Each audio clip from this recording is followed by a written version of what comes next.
Goeiedag, ek groet jou in die kosbare naam van Jesus Christus. Gaan jy tans deur 'n moeilike tyd in jou lewe?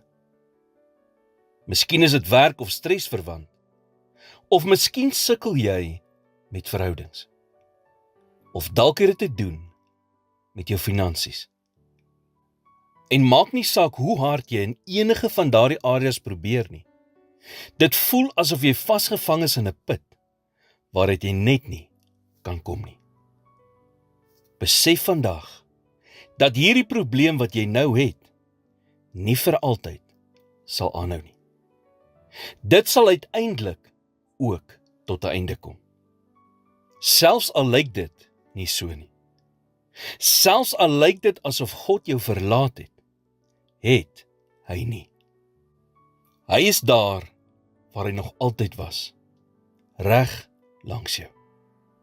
Ongelukkig het ons so gewoon daaraan geraak, om net te glo wat ons met ons fisiese oë sien, dat as ons God nie vinnig iets sien doen nie, ons aanneem dat hy niks doen nie. Maar dis nie waar nie. God is altyd besig om aan ons lewens te werk, en as ons dit begin glo, en ons hoop in hom hou, dan sal ons die bewyse van sy werk sien, op sy tyd en sy manier. Dit is hier waar 'n mens dan besef, dat hy eintlik nog altyd met jou was. Dat hy eintlik nog altyd gedoen het, wat die beste vir jou, en almal anders in die situasie was. Soms is dit moeilik, om God meer te vertrou, as dit wat jy nou, met jou fisiese oë sien.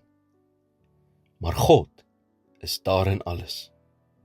Tree vir tree lei hy en help hy jou om vorentoe te beweeg.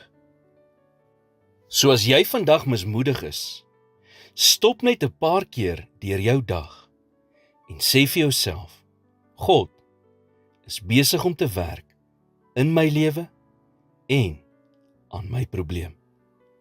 En maak nie saak wat jy sien of nie sien nie. Onthou dat God altyd teenwoordig is, selfs al kan jy hom nie sien nie. Soos Hebreërs 13 vers 5 sê, ek sal jou nooit begewe en jou nooit verlaat nie. Here, ek is so moeg om die storms van die lewe op my eie te probeer trotseer. Ek het u krag en u hulp nodig. Leer my om eers na u te draai vir hulp en om geduldig te wees deur die moeilike tye, terwyl ek in geloof wandel. In Jesus naam bid ek dit.